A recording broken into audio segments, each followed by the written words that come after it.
Hello ladies and gentlemen, and welcome back to my channel for another 3-0 figure preview video. Before we begin, I have to say a massive thank you to Ryan Kirkwood for going out in person and snapping these stunning high-res pics and these great videos as well. Show Ryan some love in the comments down below. Without him, this series literally wouldn't be possible. Now, at the time of filming this video, the only Rise of the Beast DLX figure on pre-order is Bumblebee. Optimus Primal, not up yet. Optimus Prime, also not up yet. When the links are available to toyswonderland.com to pre-order them, I will update the description. So later on, if this is up for pre-order and somehow you're watching this video, check the description, the link is going to be there. They do have Pay in 4 and a loyalty program. While you're down there, why not hit that subscribe, bell notification icon, and join button, so you're notified as soon as the review for this Optimus Prime goes live on the channel. This is beautiful. This is honestly my new favorite design for Optimus, and I didn't think it was going to be. I thought, no way you're going to be able to top the B-movie version. That one is as close to seeing a G1 Optimus Prime as we have ever seen, including this new one. This is not anywhere near as close as that original version. I don't care. Having those silver eyebrows on the chest plate, losing the red on the ab section, ditching the ion blaster, all of that stuff really bothered me before I saw the movie. When I saw the movie, twice in fact, I just fell in love with this version of Optimus. He actually has an arc in the film. You care about his story and his character development.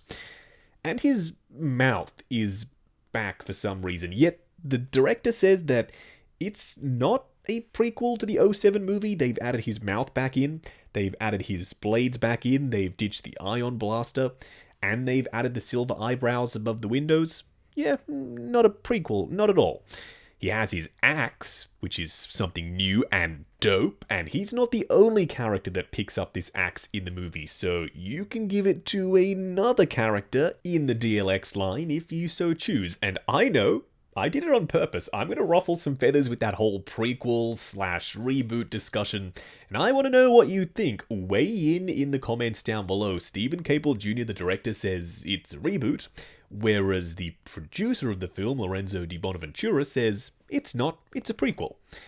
I don't really care at the end of the day, as long as the films are good, which this one, I think, was. Now, he has ditched the blue toes versus the B-movie version, and they have added the tail lights onto his kneecaps, which isn't super G1. The tail lights, they're usually on his toes versus his kneecaps. I don't care. I think this looks awesome.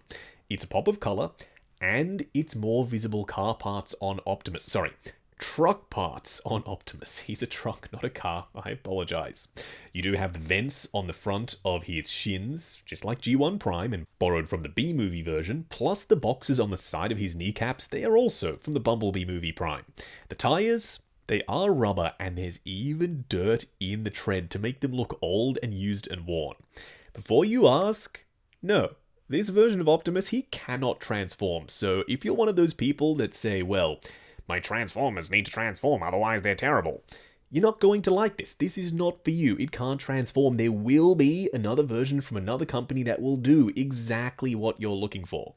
Hasbro, they do not allow any other companies to make transforming versions of their characters. That's for them and Takara Tomy. If you want to go third party, that's an option. For me, I want the most proportionate, the most accurate, the most detailed, the best painted, the heaviest, chock full of die-cast, best articulated versions of these characters. And no, that does not mean being able to do origami and ending up with a truck that I can roll around in the collection. The iconic look for Optimus always has been and always will be for me personally his robot mode, and that's why we buy these things. You can see the detail. It's beautiful. All these overlapping little pistons and engine pieces and grills and panels coming together to make up the design for Optimus's ab section, the new grill underneath his windows with the Autobot symbol, the windows themselves being translucent with detail underneath, and all the pistons around that underneath the elbow section and around his collar. There is just so much to look at. You could look at this figure every day and I guarantee you would spot a new little bit of detail that you didn't notice the day before. Thank me later. There is weathering everywhere, dirt and grime everywhere, silver chipping, dry brushing, and even some little teeny tiny windscreen wipers on his windows. Am I mad that they brought back the blades, the Energon-infused swords from the Bayverse? Not really. It's kind of like the return of an old friend, something that you didn't know you were missing until you saw it return in a new movie. Which is what happened in Rise of the Beasts. I love these swords. He does have some more silver details. This is a difference from the B-movie version around his smokestack area. And the new eyebrow pieces above his windows, they're a callback 100% to the 07 film.